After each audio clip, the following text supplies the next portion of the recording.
Hi, welcome back to our channel. Today I will discuss simple basic conversion. We have example here. Convert 50 milliliters of water into Newton per square meter. So, ano ito si Newton per square meter? Ito ay pressure. So, formula ng pressure,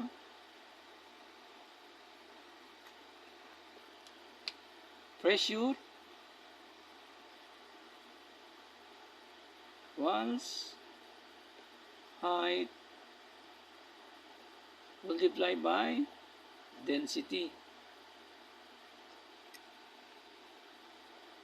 Since height or depth ay 50 millimeters, i-convert natin to, kasi meter to, i-convert natin siya into meter. So, 50 milliliters, convert natin into meters. So, 1 meter equals to 1,000 mm. So, cancel natin siya. Cancel isang zero. So, 50 divide 100 ay 0.05 meter. So, ito yung lagay natin doon. Ito yung edge natin. So, ito yung nilagay dito.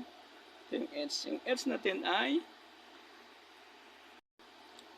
0.05 meter times density. Ang density of water ay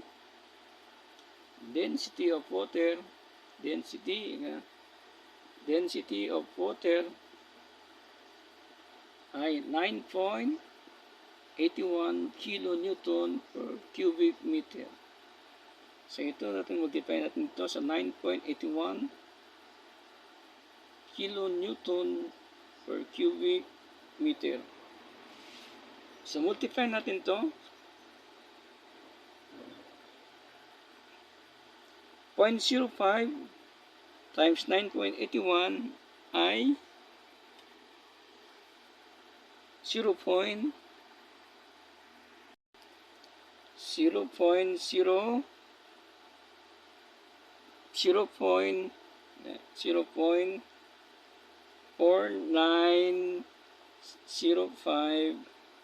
makancel isang meter, ang matira ay square meter. So makancel. Isang unit niya ay kilonewton per square meter.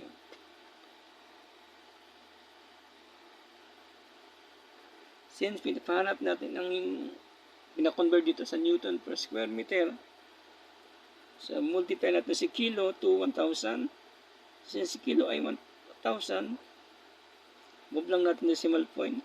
1, 2, 3 dito. So magiging 49.5 Newton per square meter. Ito yung answer niya, pressure.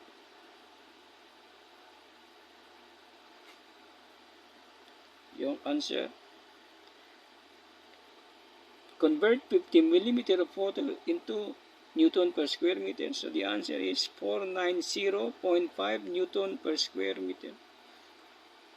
Thank you. Bye-bye.